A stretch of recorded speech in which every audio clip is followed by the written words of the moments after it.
This is Broader on Politics, my take on the elections of 2024, recorded August 5th, 2024. Going to look at the electoral map. This is borrowed from 270, but very interesting situation we have on this Sunday morning. We have a race that has been turned over on its head. We have a completely different possible outcome here. This format is created to not be terribly visually appealing. It's a way for me to get my opinions out and be able to, when I have a political thought and I think it's coherent, to record it and get it out. I have recently passed a coherence test, so I am not senile. I'm a little bit overdosed on politics. Let's look at what's happened in the map in the past couple of weeks since Kamala Harris became the head of the Democratic ticket. Now, last Wednesday, President Trump, crazy like a fox or melted down because he wanted attention, went to the National Association of Black Journalists and basically said Kamala's not black. Just like, Obama's not an American. Or the attacks against Nikki Haley. Awful. Anyway, here we are. Look where we were. Nevada, a month ago, we were down 6%. Now it's a toss-up. See, the gold is toss-up on this map. Arizona down 5.5% a month ago. Toss-up. Wisconsin, toss-up. Michigan, toss-up. Pennsylvania, toss-up. And Pennsylvania is likely in the next 24 to 48 hours going to have its governor named as the vice presidential candidate of the United States for the Democratic Party, Josh Shapiro. A Sabbath-observant Jew, a pro-Israeli Jew, a man who understands the existential threat that Israel faces at this time, a man who will act as a firewall against the people that wish to hate Israel, who are funded by Iran.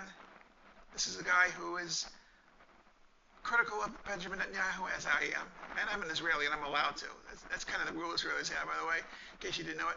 If you are an Israeli citizen, you're allowed to criticize the Israeli government and get involved in politics and make political opinions about Israel. If not, as in Chuck, Majority Leader of the Senate,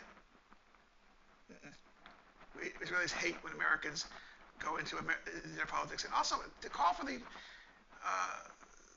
overthrow of a foreign government is a violation of a law that passed in the 1970s that applies to the government and individuals. You're not allowed to just try and overthrow governments in other countries. That's just not permissible. But back to the electoral map. Pennsylvania is clearly in play. The map is even, and they haven't even officially named Josh Shapiro the candidate for vice president.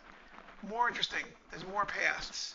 North Carolina, definitely on the Democratic agenda. They announced they're going to do a campaign starting on Tuesday of this week. Today being August 5th, so by the 7th or 8th of August, they're going to go to Philadelphia. There's a hint.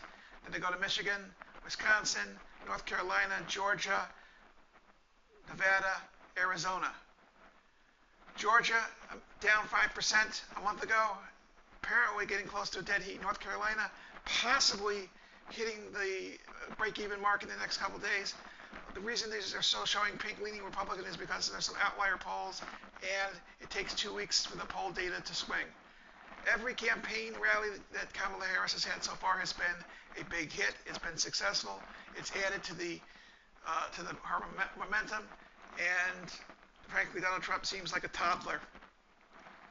I've seen the 2020 spots from Kamala Harris. Honestly, I would take those spots that point out the big flaws in Donald Trump's campaign and personality, and I'd run them virtually unchanged, just saying I approve their message and adding Josh Shapiro in a couple of days when that happens. Great spots in 2020. Horrible campaign. But great commercials. They hit hard. It's exactly what they need to spend the money on right now. Good contrast ads. Contrast ads are the most effective political ads. I just heard that last night, so I have to believe it. But look at the map. The blue wall, all Kamala Harris needs to get to 270 on the nose is Michigan, Wisconsin, Pennsylvania. She doesn't have to win any other states that are not showing blue right now. Nevada's in play, Arizona's in play, Georgia in play, North Carolina is in play. Let me make a bold prediction here. More is going to come in play. I don't think Florida is, but Texas, which the Democrats lost by less than 5% in 2020, that could get into play. Now, they're not going there except for fundraisers. That's smart. To waste a lot of time and money on Texas is not smart. Stay away from Texas. Run a subtle campaign. Run a under-the-radar campaign. That's the way to go with Texas. Everything else, North Carolina loves her. Georgia loves her. Atlanta, what a rock star she was at the most recent rally. And she's going there again and again and again and again. They have 7 states. They're going to hit them again and again and again and again and again. Do you think they have to worry about Virginia? No, the polls say they don't have to worry about Virginia. New Hampshire, not a big enough state to care about. So look at this. If the blue wall strategy alone has the Democrats equal with Trump right now, that must be making him crazy because he was talking all kinds of crap like when he took J.D. Vance as his candidate. Another issue I want to raise is vetting of candidates is very 1990s. Very 20th century. Did J.D. Vance get vetted by a simple YouTube search? Had it, he never would have been picked to be the vice presidential candidate of the United States. And I urge at this late day, with Sunday, this video is going to be published and probably not seen by the Kamala Harris campaign. Vet your candidates with a YouTube search. Search the internet, use Google, use YouTube, and look for embarrassing statements.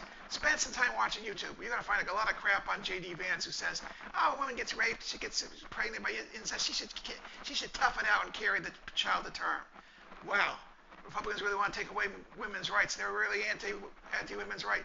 No one should be forced to have a child. No one should be forced to have relations with another human being, and no one should be forced to carry a child resulting from that. That is not civilized. That is barbarism. That is 1860s kind of politics. I stand for a woman's right to make decisions about her own medical decisions on her own body. But let's take these candidates. Do a YouTube, do an internet vetting before you hand over the vice presidential prize, even to Josh Shapiro, who I'm sure is fine. A lot of quote-unquote dirt's come up already, but it's not him talking stupid on YouTube. Do the electronic vet. That's what I say. If you like this channel, let's increase from the 3 subscribers. I got my mother, I got my friend Joe at work. Let's hit the subscriber button. Let's hit the comment button. Make some comments. Share this with your friends. I am coherent. I passed a cognicy test. I can't even say cognicy anymore. 28 out of 30 on July 19th. I have my marbles, which puts me ahead of Trump when he gets into his Hannibal Lecter mode. Subscribe, like, spread the word. Thank you for watching this vlog, video, YouTube, whatever you call it. Subscribe.